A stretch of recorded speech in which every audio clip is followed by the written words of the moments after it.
Halo pemirsa, apa kabar Anda hari ini? Senang sekali saya Raden Madlias dapat kembali menemani Anda dalam sebuah program talkshow yang inspiratif. Ini dia Bincang Sehati.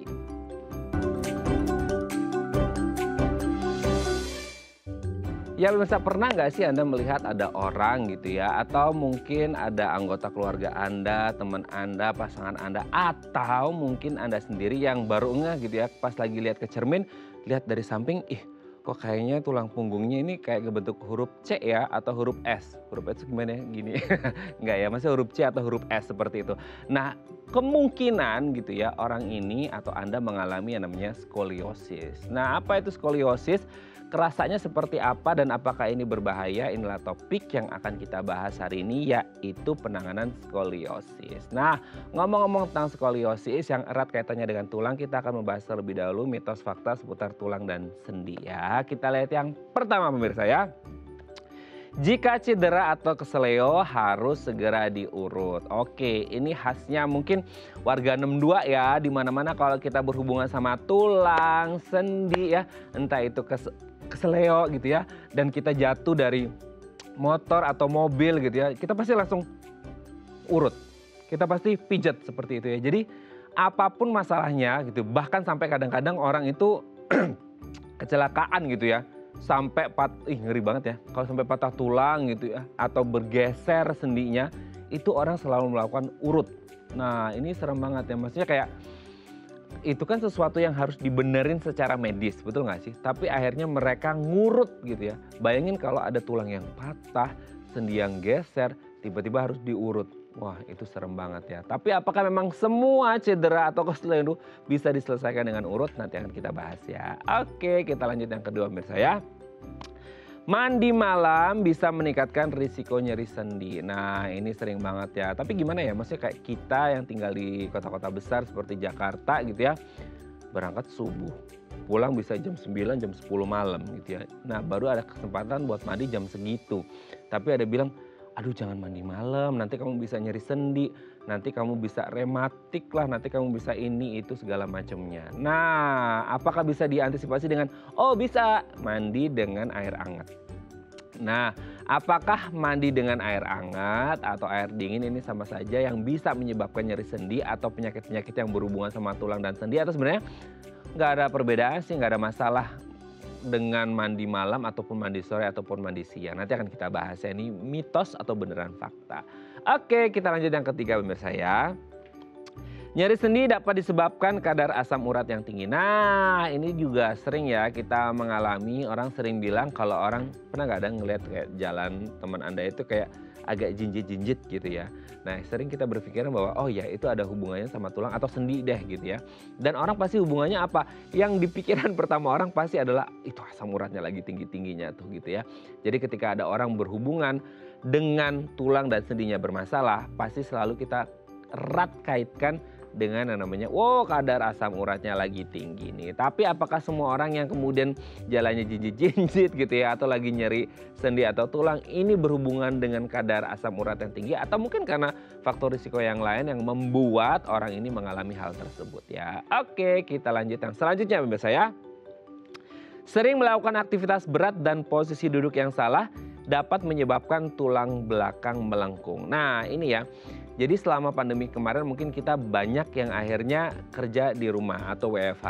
Nah bedanya apa sih kalau kita lagi kerja di kantor atau kerja di rumah seperti itu. Nah kalau di kantor mungkin gini, kita akan diberikan fasilitas kursi yang dia yang enak gitu, sesuai dengan bentuk tulang belakang kita. Jadi ada penyangganya gitu. Tapi kalau di rumah kan biasanya kadang-kadang kita kayak ya ngerjainnya di lantai, kita ngerjainnya di atas tempat tidur, sehingga kadang-kadang kita duduknya tuh kayak ngembungkuk gini ya. Nah otomatis kan kayak kemarin pandemi itu bisa berlangsung berapa ya, sudah 2 tahun lebih ya, dan akhirnya orang kebentuk kebiasaan mereka duduknya begini. Nah kalau duduknya begini kan otomatis melengkung ya di tulang belakang. Nah kalau saya nggak hanya melengkung belakang, depannya juga gitu ya. Jadi kalau kita berbicara tentang posisi duduk, katanya juga bisa membentuk tulang belakang posturnya seperti apa. Oke, kita lanjut yang terakhir menurut saya. Wanita lebih banyak mengalami masalah sendi ketimbang laki-laki. Nah ini dia ya, ini yang harus jadi perseteruan ya antara laki-laki dan perempuan, sebenarnya mana, gender mana, jenis kelamin mana yang risikonya lebih tinggi mengalami gangguan tulang dan sendi, nanti akan kita bahas ya. Oke, itu tadi beberapa mitos fakta seputar tulang dan sendi dan kami akan membahasnya saat lagi, tetap bersama kami di Bincang Sehati.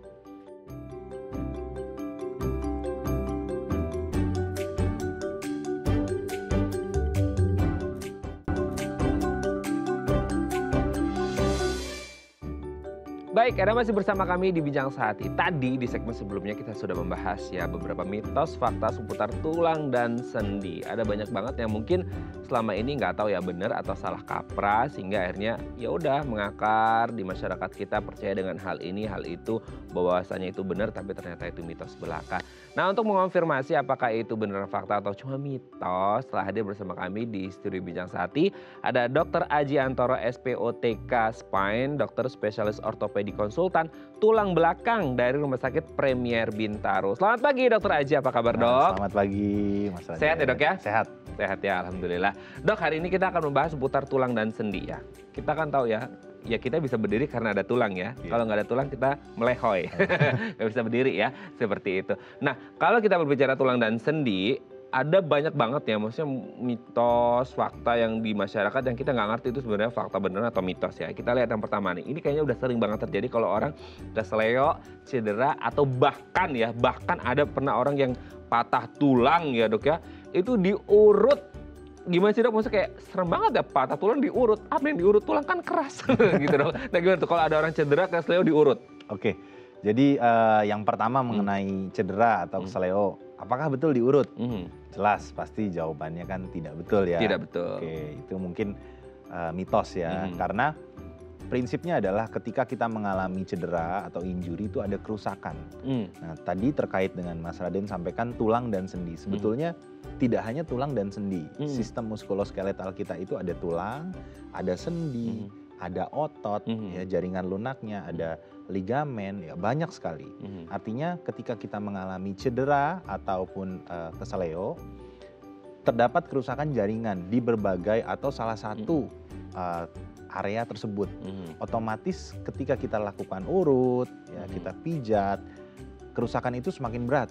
Nah, malah di saat awal kita cedera atau kesleo yang harus dilakukan adalah kita rilekskan. Nah, harusnya jangan ditekan-tekan ya Dok. Jangan ditekan-tekan. Ada prinsip yang dikatakan namanya kalau dalam bahasa kedokteran adalah RICE, R-I-C-E. Rest pertama, ya diistirahatkan. Ice kita boleh kompres dengan dingin ya, menggunakan es batu atau air dingin. C-nya itu adalah compression, kita boleh lakukan balut, ya, tetapi tidak terlalu ketat ya. Itu untuk memberikan pressure sehingga dia menjadi rileks dan peredaran darah juga akan berkurang di tempat yang radang tersebut. Yang terakhir adalah elevation. Misalnya cedera di kaki atau di tangan, kita harus naikkan kakinya agar peredaran darahnya juga lebih lancar, tidak bengkak di daerah tersebut. Jadi untuk urut dan kesleo, untuk urut ya pada kesleo atau dipijit itu terus terang pastinya tidak tepat ya. Gitu. Oke, jadi jangan dipijat, jangan diurut, tapi lakukan yang RICE tadi. Betul, ya, yang ya. rest, ice, compression, elevation. Setelah itu bila misalnya ada masalah kembali, ya jangan lupa harus berobat ya ke dokter. Minimal kita akan lakukan pemeriksaan fisik dan juga penunjang radiologi. Apakah tadi ada patah ya atau ada masalah sendi dan juga otot lainnya. Jadi jangan pakai ilmu kira-kira ya. Kira-kira. Oke, terjawab ya pemirsa saya. Jadi jangan langsung dipijit atau diurut, tapi lakukan yang RICE tadi disebutkan oleh Dr. Aji. Ya, kita lanjut yang kedua Dok. Mandi malam nih, orang selalu identik dengan, ya gimana Dok ya, kalau kita kayak tinggal di Jakarta dan sekitarnya kan pasti mau nggak mau pulangnya pasti malam kan, ya. Pasti malam gitu. Apalagi yang angker Dok, anak-anak kereta, wah bisa jam 9, jam 10 malam ya nyampe rumah, aduh gitu ya. Kalau bahasa Jerman itu menikarunya pisan gitu ya, kasihan banget gitu ya. Sampai akhirnya kok mau mandi tapi nggak bisa, katanya bisa sendi dan segala macamnya gitu. Bisa nggak sih hubungan antara mandi malam dan menyebabkan gangguan pada tulang atau sendi kita gitu? Oke, jadi kaitan mandi malam terhadap nyeri sendi. Jadi apakah mandi malam tuh bisa menyebabkan nyeri di area muskuloskeletal? Nah, jawabannya bisa. Bisa, tetapi bukan pada sendi biasanya. Jadi masalah pada sendi yang Mas Raden sampaikan tadi seperti rematik, ya, atau yang kita kenal sebagai artritis, osteoartritis itu penyebabnya bukan karena mandi malam. Nah, problem di sendi itu penyebabnya karena mungkin dia ada rheumatoid arthritis yang merupakan problem autoimun atau osteoartritis yang disebabkan karena penuaan. Nah, kenapa mandi malam bisa menyebabkan nyeri? Sebetulnya dikaitkan tidak dengan sendi tapi dengan otot. Gitu. Jadi mandi malam khususnya pada suhu udara yang dingin, apalagi kita menggunakan air dingin, menyebabkan otot itu semakin kaku. Ya, jadi nyeri yang ditimbulkan biasanya disebabkan karena kekakuan otot yang yang terjadi karena kita mandi malam, tapi bukan problem dari sendi. Ya, problem sendi biasanya lebih ke arah rheumatoid arthritis atau osteoartritis, itu biasanya tidak disebabkan oleh mandi malam, tapi ada problem-problem lainnya. Jadi jawabannya apakah mandi malam bisa menyebabkan nyeri sendi? Tentunya bukan menjadi faktor utama, tetapi mandi malam bisa menyebabkan kekakuan dari otot yang menyebabkan akhirnya adalah nyeri pada otot. Oke, berarti untuk mengantisipasi kekakuan pada otot yang menyebabkan nyeri bisa diantisipasi dengan mandi pakai air hangat nggak sih? Salah satunya. Ya, atau ya kembali lagi kita mandi pada lumrahnya. Kalau bisa ya sebelum malam ya, sore hari ya, atau sebelum jam maghrib ya kita sudah mandi. Tapi kalau misalnya memang harus pulang larut malam dan kita harus mandi, ya mungkin kita lakukan dengan menggunakan air hangat. Nanti habis ini jangan ada excuse ya, belum mandi, kata-kata dokter Aji nanti sebabnya kaku nyeri ya ototnya. Bukan ya, tetap ada jalan keluar terbaik. Jadi jangan excuse nanti kalau ditanya sama istri Anda, kenapa Pak nggak mandi? Dokter Aji bilang nggak bagus gitu. Jangan ya, sudah bilang pakai air hangat gitu ya. Oke, dok, kita lanjut yang ketiga. Nyeri sendi dapat disebabkan kadar asam urat yang tinggi. Nah, ini juga kadang-kadang orang, tuh kan nyeri sendi itu pasti ada asam urat lo lagi tinggi tuh gitu kan. Gimana tuh, dok? Oke, jadi untuk problem sendi dengan asam urat ya memang itu berkaitan, Mas Raden. Jadi asam urat ini adalah salah satu produksi purin yang dikatakan purin di dalam makanan yang kita konsumsi, yaitu berupa protein. Dia masuk ke dalam pembuluh darah dan terdapat kadar asam urat di dalam darah. Nah, ketika kita melakukan atau mengkonsumsi makanan yang cukup tinggi asam urat, metabolisme kita terhadap purin tadi atau protein tadi juga mengalami kerusakan. Terus terang asam urat di dalam darah kita akan meningkat, yang kita sebut salah satunya yaitu hipergliksemia ya.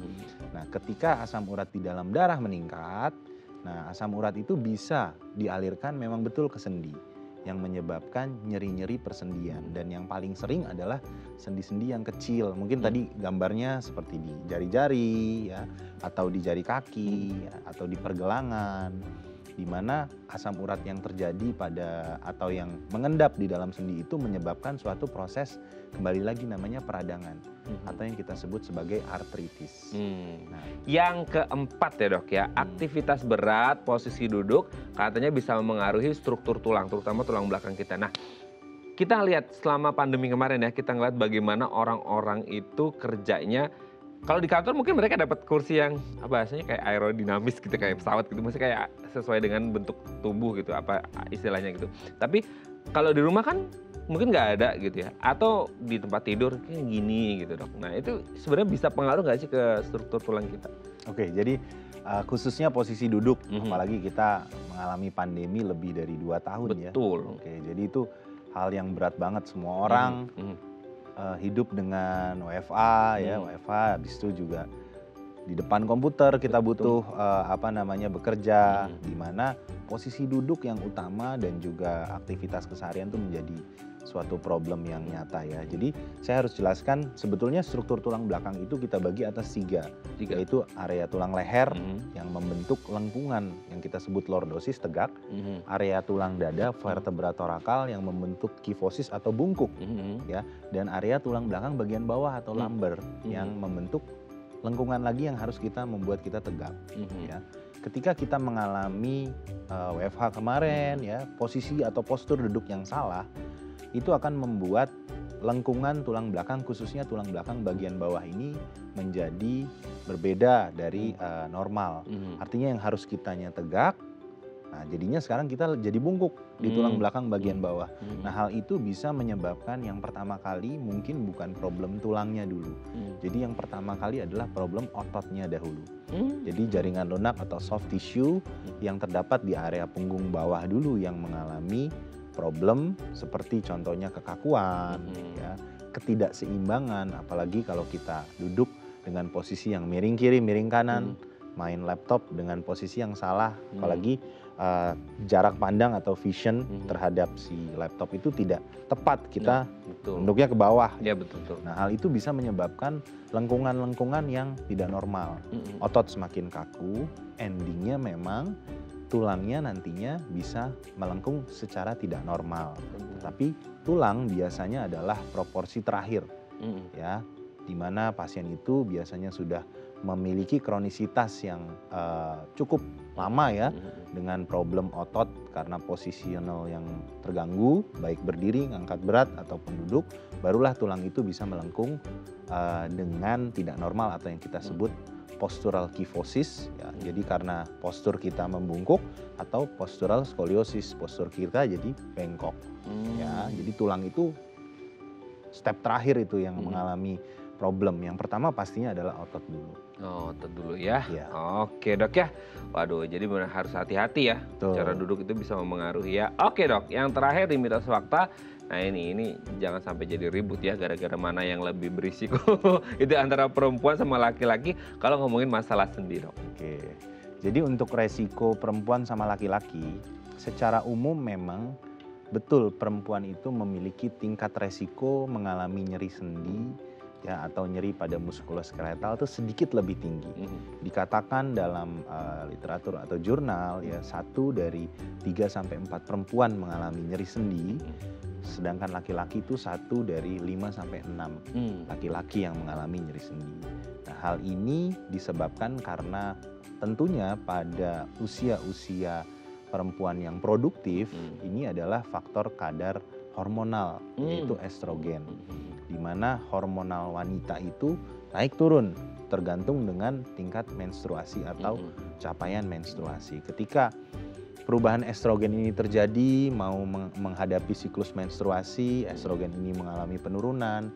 Biasanya para wanita, perempuan itu mengalami nyeri-nyeri, khususnya daerah persendian, ya. Nantinya setelah mengalami menstruasi, nyeri sendi itu biasanya bisa hilang. Kadang-kadang makanya orang kan bilang, mau haid nih, aduh sakit-sakit badan semua. Nah, betul. Sedangkan pada pria hormonalnya itu cenderung stabil. Ya. Dan pada usia-usia lansia, ya, dan juga pada wanita yang memang sudah masuk postmenopausal syndrome, dia tidak mens lagi, kadar hormonalnya akan turun. Nah, hal itulah menyebabkan wanita memiliki resiko penyakit degeneratif atau penuaan yang lebih tinggi ketimbang laki-laki. Karena dia kadar estrogen saat dia sudah selesai menstruasi atau postmenopausal syndrome itu akan menurun. Dan nyeri sendi biasanya mulai terjadi juga pada wanita. Tapi laki-laki ya tetap harus dong kita waspada juga. Berleha-leha juga ya dok. Karena kita tetap memiliki faktor resiko tersebut. Oke, intinya tetap mempertahankan gaya hidup yang sehat ya. Betul. Pola makan, pola istirahat dan lain sebagainya. Olahraga tentunya. Olahraga juga. Jangan mentang-mentang kata dokter Aji perempuan lebih berisiko, kita laki-laki aku lebih sehat. Enggak gitu juga ya dok ya. Oke, terjawab ya dok ya mitos fakta seputar tulang sendi. Kita lanjut ke skoliosis. Skoliosis ini kan merupakan salah satu gangguan kesehatan juga yang terjadi pada tulang kita kan gitu. Jadi kadang-kadang kita ngelihat kayak ada orang itu kok bisa ya kok ngebentuk kayak huruf C atau S gitu ya dok ya. Itu kan kayak kita aja kadang-kadang nyeri sedikit aja sakit banget. Itu ngebentuk CS yang ada lengkung gitu apa nggak sakit ya? Nah sebenarnya skoliosis itu apa dok? Jadi skoliosis sendiri itu adalah suatu kelainan ya atau penyakit. Ya betul sekali ya, ditandai dengan tulangnya belakang yang membentuk huruf C atau membentuk kurva seperti S atau melengkung ya. Nah hal ini paling sering atau biasanya memang terjadi pada usia-usia remaja, ya berkisar di antara usia 10 tahun atau 18 tahun, ya atau pada usia-usia lansia, ya di atas usia 55 atau 60 tahun. Dan struktur tulang belakang yang membentuk kurva ini menyebabkan ketidakseimbangan atau balance dari tubuh menjadi terganggu, ya bahunya menjadi tinggi sebelah, Enggak ya, simetris ya, jadi tidak simetris. Oke. Setelah itu panggulnya juga jadi tidak simetris dan hal itulah yang menyebabkan salah satunya adalah problem pada pasien, ya, melengkung, ketidakseimbangan antara sistem muskuloskeletal dari punggung pasien, gitu. Tapi kalau orang mengalami skoliosis, entah itu dia C atau kurva S, dia pasti ada juga yang bahunya tidak simetris, atau skoliosis ada tapi tidak selalu bahunya tidak simetris. Iya, betul. Jadi skoliosis itu kan kalau misalnya saya mau gambarkan ya secara penyebab itu banyak sekali ya, Mas Raden. Ada skoliosis yang timbul yang kita kenal sebagai congenital scoliosis. Skoliosis yang muncul sejak lahir ya karena ada kelainan Genetik genetika atau dari proses persalinan atau di dalam kandungan lah. Ada skoliosis yang kedua yang paling sering yang mungkin menjadi perbincangan banyak orang adalah skoliosis idiopatik. Ya, skoliosis yang penyebabnya tidak diketahui. Ya, problemnya tidak diketahui. Ada yang bilang karena genetik, ada yang bilang karena postural, ada yang bilang karena problem-problem lain, tetapi dia tidak diketahui dan biasanya terjadi pada remaja usia 10 sampai 18 tahun. Ada skoliosis yang disebabkan karena gangguan saraf dan otot atau neuromuskular, dan juga ada skoliosis yang degeneratif pada usia tua, ya, di atas 60 tahun. Nah, skoliosis ini memiliki karakteristik yang berbeda-beda tentunya. Nah, terkait dengan tanda bahu yang tidak simetris, tidak selalu skoliosis memang bahunya itu tidak simetris, karena areanya bisa saja skoliosis itu terjadi di tulang dada atau vertebra torakal, bisa saja di tulang punggung bawah atau area tulang lumbal. Tetapi kebanyakan skoliosis ini menghasilkan ketidaksimetrisan pada bahu. Tetapi tidak lupa dia juga bisa menyebabkan ketidaksimetrisan pada panggul. Jadi untuk melakukan pemeriksaan ya bahu dan panggul dua-duanya kita harus lakukan atau kita periksa dengan baik. Ya, kira-kira gitu. Oke. Kalau tadi menyebutkan kan ada sebagian yang kayak tidak teridentifikasi itu kayak yang remaja ya dok ya, idiopatik gitu tadi ya. Nah sebenarnya kalau itu dari range usia. Nah kalau tadi juga lansia juga masuk karena proses degeneratif ya. Gitu. Ya. Nah kalau untuk ini lagi-lagi ya ini jangan sampai berantem nih perempuan sama laki-laki. Kalau tadi kan tulang sendi lebih sendi ya ke perempuan gitu. Nah kalau skoliosis seperti apa? Skoliosis pastinya perempuan. Perbandingannya tuh mencapai 9:1 terhadap laki-laki ya.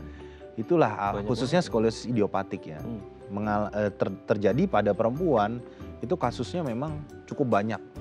Dan idiopatik lagi? Idiopatik, tidak diketahui penyebabnya. Jadi usia 10 sampai 18 tahun yang paling sering di usia remaja ya.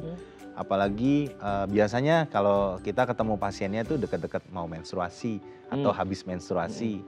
Nah, ibu atau bapaknya melihat kadang-kadang usia segitu kan wanita udah nggak mau lagi kan buka bajunya perempuan kan, sama ibu bapaknya udah malu ya. Kadang-kadang mungkin dia lagi berenang ya. Mungkin dia lagi melakukan aktivitas sama ibunya kok sadar bahunya kok tinggi sebelah ya. Setelah itu panggulnya juga tinggi sebelah.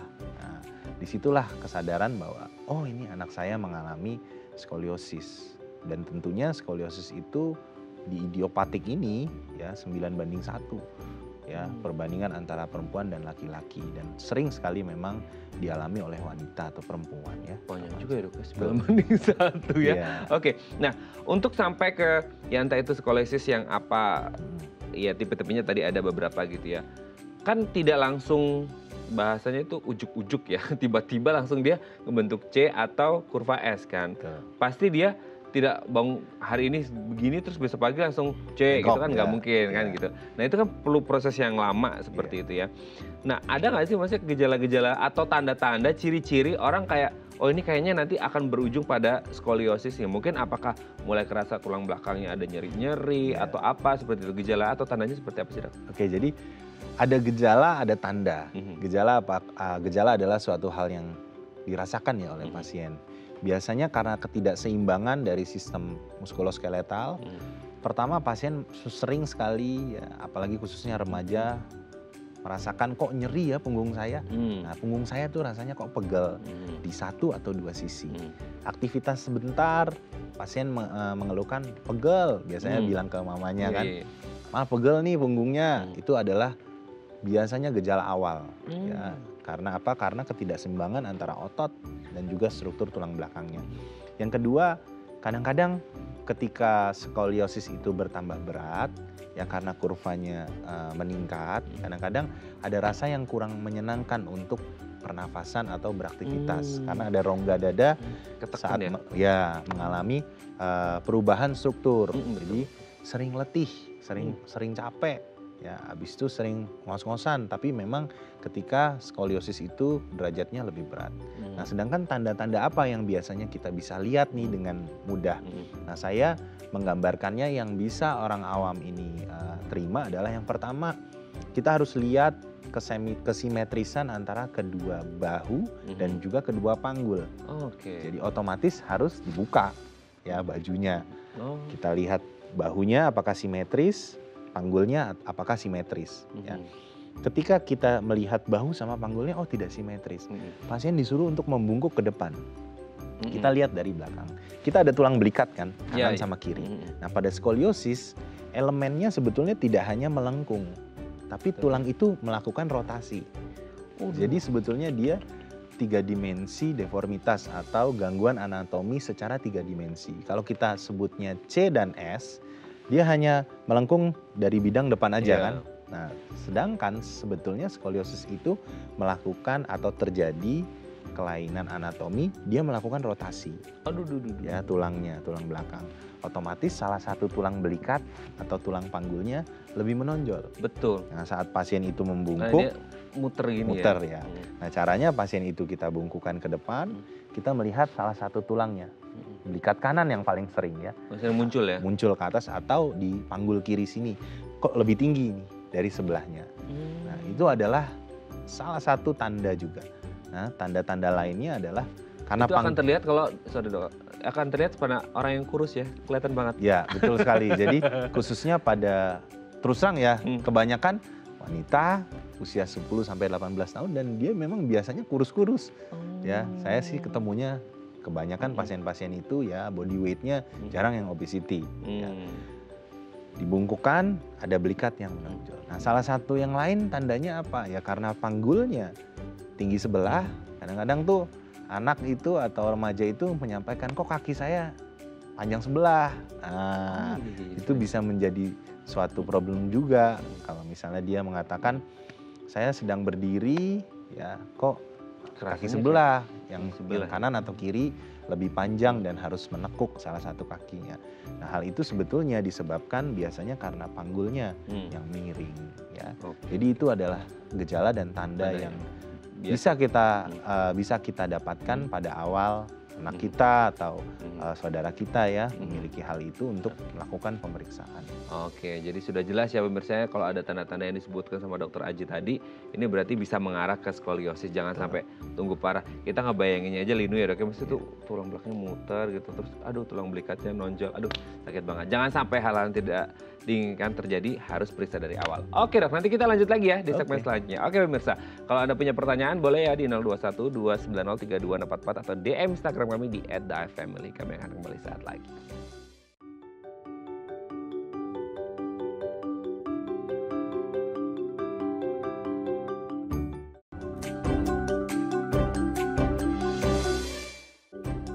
Baik, karena masih bersama kami di Bincang Sehati ini masih membahas seputar skoliosis ya. Karena memang kadang-kadang orang nggak ngeh gitu ya. Tadi disebutkan oleh Dokter Aji, kalau bisa dari awal banget nih ya. Karena rata-rata itu usia 10 sampai 18 tahun ya. Maksudnya usia-usia yang masih dalam pengawasan orang tua harusnya ya gitu ya.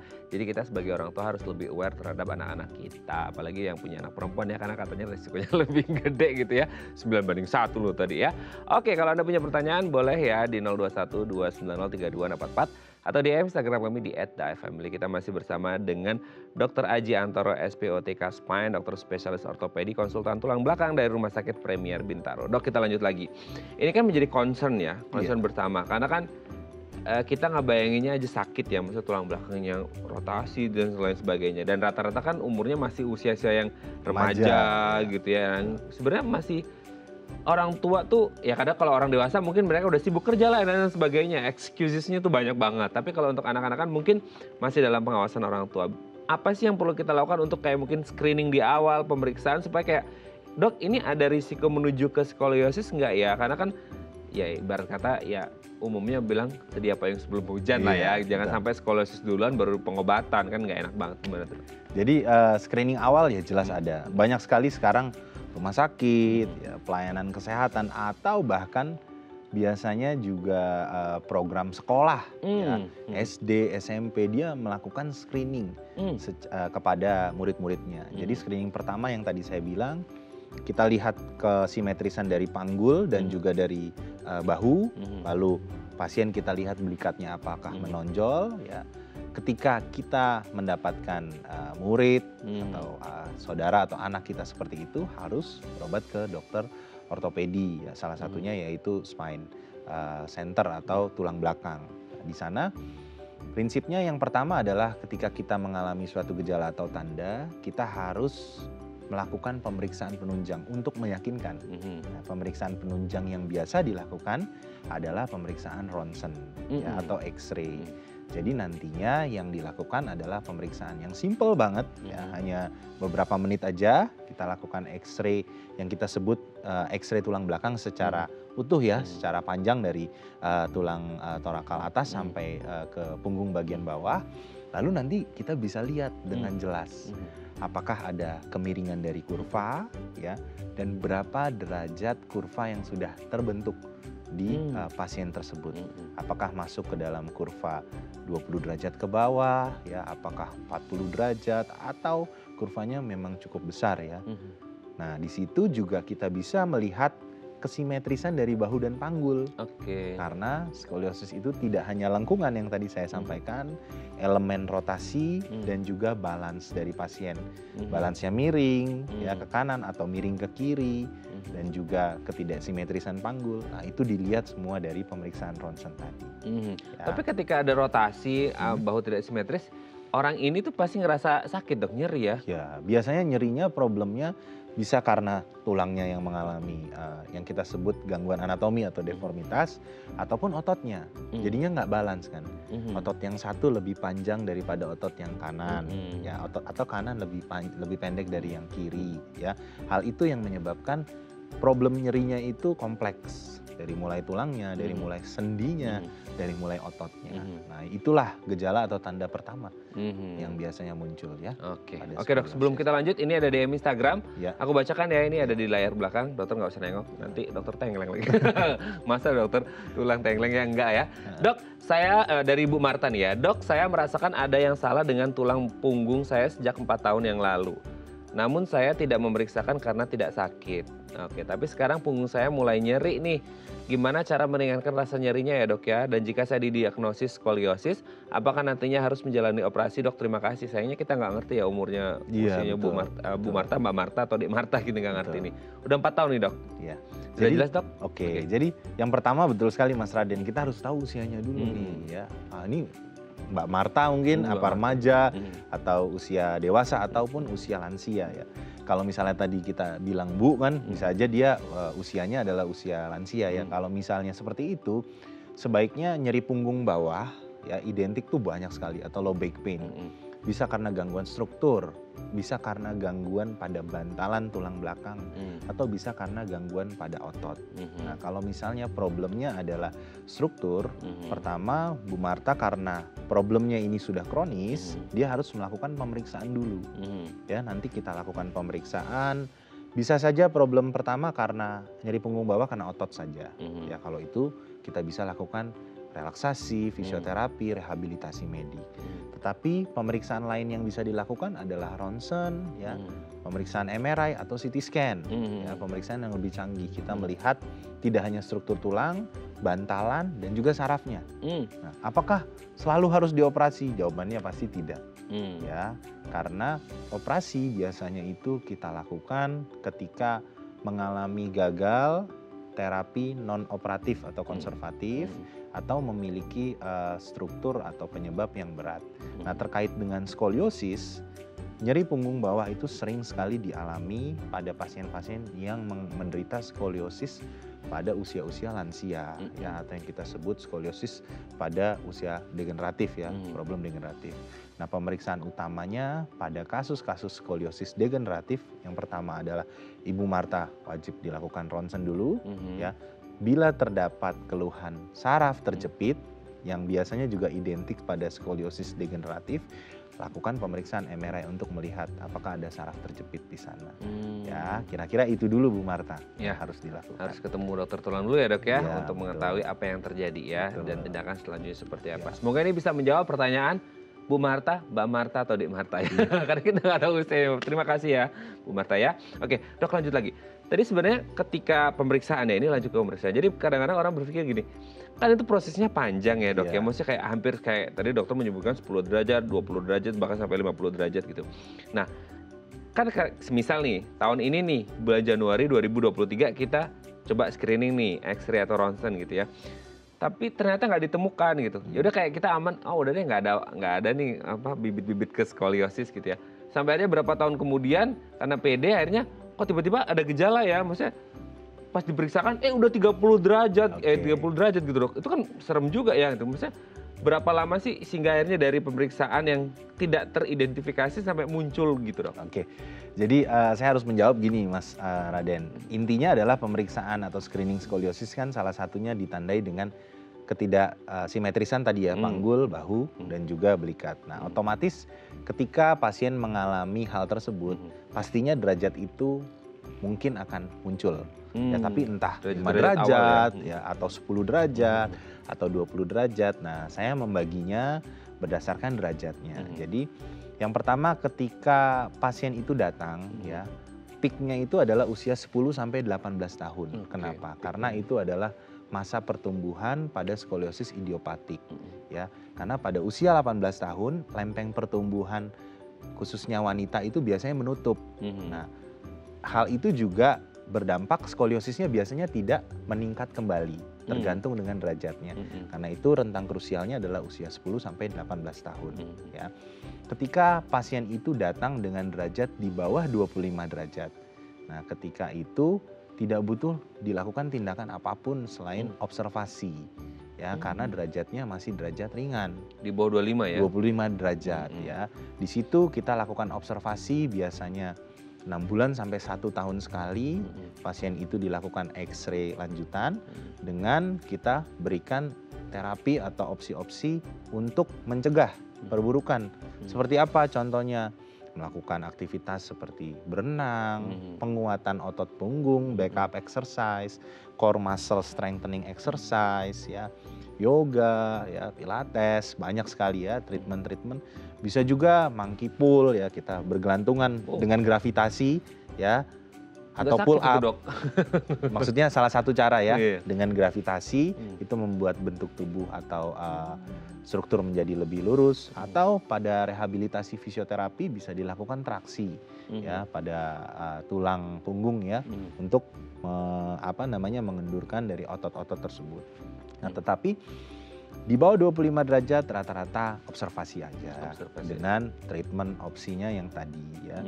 Tetapi ketika pasien itu usianya 14 tahun, berarti masih ada 4 tahun lagi sampai 18 tahun kan, datang dengan derajat antara 25 sampai 40-50 derajat. Misalnya datang dengan 30 derajat. Nah, otomatis dia akan mengalami progresivitas yang lebih cepat. Karena datang derajatnya sudah tinggi ya, lumayan 30 derajat, tapi usianya belum matang dia. Nah, hal itu membutuhkan terapi lain, yaitu penggunaan brace atau korset skoliosis yang khusus. Korsetnya bukan korset main-main ya, bukan yang biasa kita beli di mana gitu ya, tapi korset kecantikan. Nah, korsetnya itu disesuaikan dengan struktur anatomi kelengkungan yang terjadi di tubuh pasien. Jadi diukur, customize, diukur di tubuh pasien ya. Setelah itu dilakukan penggunaan korset itu ya sebisa mungkin sepanjang hari ya. setelah itu juga observasi harus dilakukan Tetap ya ya, Dok. setiap tahun. Oke. Nah, berbeda lagi ketika pasien itu pada usia masih pertumbuhan 15-16 tahun datang sudah 60 derajat. Aduh. Artinya di atas 40-50 derajat. Nah, di situ barulah kita opsi terapi operasi menjadi salah satu pilihan utama karena derajatnya sudah besar, usianya masih usia pertumbuhan.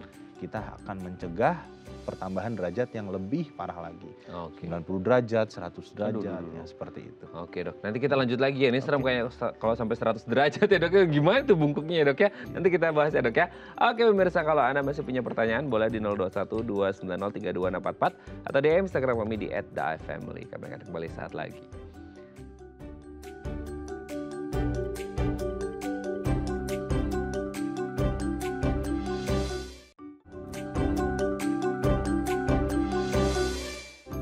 Baik, Anda masih bersama kami di Bincang Sehati. Kita masih bersama Dr. Ajiantoro SPOTK Spine, dokter spesialis ortopedi, konsultan tulang belakang dari Rumah Sakit Premier Bintaro. Dok, waktu berjalan cepet banget ya, kayaknya masih banyak yang harus kita bahas nih ya. Oke, terkait operasi. Nah, ini kan banyak orang bertanya-tanya, operasi apa sih yang dilakukan dan hasilnya seperti apa? Karena orang bertanya, oke, dengan operasi kayaknya menjadi jalan terakhir dan orang bisa sembuh total atau gimana tuh, Dok? Oke, jadi kalau untuk operasi yang tadi saya sampaikan dengan derajat di atas 50 derajat, usia masih usia pertumbuhan. Kita khawatirkan dia derajatnya semakin tinggi. Jadi tindakan operasi yang dilakukan adalah kita lakukan koreksi kelengkungan dan rotasi tadi. Ya, otomatis operasinya itu memang operasi besar yang membutuhkan persiapan yang tepat ya dari sisi dokter operator ya, ortopedi spine, dari sisi penunjang dokter anestesi, dokter bius ya, dokter penyakit dalam atau dokter anak semuanya. Ya, persiapan oke. Ya, tindakan operasi ini dilakukan dengan pemasangan implan ya di tulang belakang dan kita mencoba untuk mengkoreksi. Nah, koreksi apa yang dilakukan? Ada dua hal. Yang pertama adalah koreksi rotasi tadi ya, yang melakukan rotasi tulang belikat dan juga koreksi bentuk kurvanya. Ya. Tetapi apakah harus sampai lurus 0 derajat? Nah, itu dia. Tentunya tidak. Ya. Yang paling dipentingkan adalah balance dari pasien. Balance itu artinya kesimetrisan dari kedua bahu atau kedua panggul sehingga pasien itu bisa berjalan beraktivitas dengan bentuk atau postur tubuh yang balance kiri dan kanan. Belum tentu tulang belakangnya itu lurus 0 derajat. Tetapi kelengkungan C atau S tadi pastinya akan semakin berkurang, jauh berkurang. Tapi yang paling dipentingkan adalah balance, baik dari arah depan atau dari arah samping. Bagaimana leher itu harus mengalami lordosis, punggung ini bungkuk dan tulang belakang lordosis juga, yaitu lengkungannya yaitu tegap. Seperti itu. Jadi balance. Balance ya. Yang penting sistem tubuhnya berfungsi dengan baik dulu gitu ya. Jangan ya kalau ada mukjizat 0 derajat sih alhamdulillah gitu ya, Dok ya. Oke, Dok, itu kan dari penanganannya ya, operasi dan lain sebagainya. Nah, untuk mereka yang belum menjalani itu atau mungkin di tahap-tahap awal gimana sih? Ada nggak mungkin Dokter Aji bisa kasih tips supaya mengurangi atau minimalkan nyeri yang terjadi pada skoliosis gitu? Oke, jadi untuk mengurangi nyeri nih, apalagi pada teman-teman ya, pasien, anak atau saudara yang memiliki skoliosis khususnya derajat-derajat ringan, usia pertumbuhan. Intinya adalah kita perkuat otot. Yang paling penting adalah core muscles ya, dari punggung, belakang sama bagian perut ya.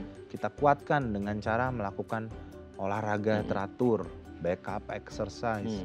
Kita bisa berenang khususnya gaya bebas ya, karena gaya bebas gerakannya itu bisa membuat khususnya otot-otot punggung bawah itu semakin kuat. Ya. Yoga, melatih kelenturan, exercise atau yang tadi saya bilang pull up atau monkey pull tadi, bergelantungan, itu bisa membuat topangan batang badan kita semakin kuat. Jadi struktur tulang yang melengkung akan disanggah oleh otot yang kuat. Minimal otot atau sistem muskuloskeletal kita yang mengalami problem nyeri atau pegal tadi disanggah dengan otot yang kuat menghasilkan rasa nyeri yang akan berkurang ya, sehingga intinya adalah pasien bisa menjalani aktivitas lanjutan tanpa atau dengan nyeri yang minimal, dan jangan lupa dilakukan observasi lanjutan sampai memang usianya 18 tahun. Sehingga intinya adalah kita mencegah kalau bisa pasien nggak harus sampai operasi. Nah itu dia. Ya. Tapi sebenarnya kalau usia tuh maksudnya sebelum 18 tahun masih ada harapan, tapi kalau usia lebih dari 18 masih bisa nggak sih? Ini kan jadi pertanyaan juga tuh. Biasanya di atas usia 18 tahun lempeng pertumbuhan itu menutup, ya. Peningkatan derajat kelengkungan atau skoliosis itu biasanya tidak secepat atau sangat ringan ya. Tentunya bila derajatnya itu masih derajat ringan, 20 derajat, 25 derajat. Tapi kalau usia 20 tahun datang dengan derajat 60 derajat, nah itu memang sudah berat. Indikasi operasi memang tetap ada di derajat-derajat yang lebih dari 50 derajat. Oke, Dokter Aji sebenarnya banyak yang mau kita bahas ya. Next time harus datang lagi ke Bincang Sakti, kita ngobrol-ngobrol lagi ya dok ya. Thank you Dokter Aji atas ilmunya. Semoga ini yang sedang mengalami skoliosis nyerinya sedikit berkurang dan semoga tidak sampai derajat yang tinggi-tinggi ya gitu ya. Terima kasih dok, salam sehat selalu untuk teman-teman di Rumah Sakit Premier Bintaro ya dok ya. Oke pemirsa, itu tadi perbincangan kita dengan Dokter Aji, semoga bermanfaat ya. Saya Radha Madlias pamit, sampai jumpa dan selamat kembali beraktivitas di hari Rabu yang indah ini. Sampai jumpa.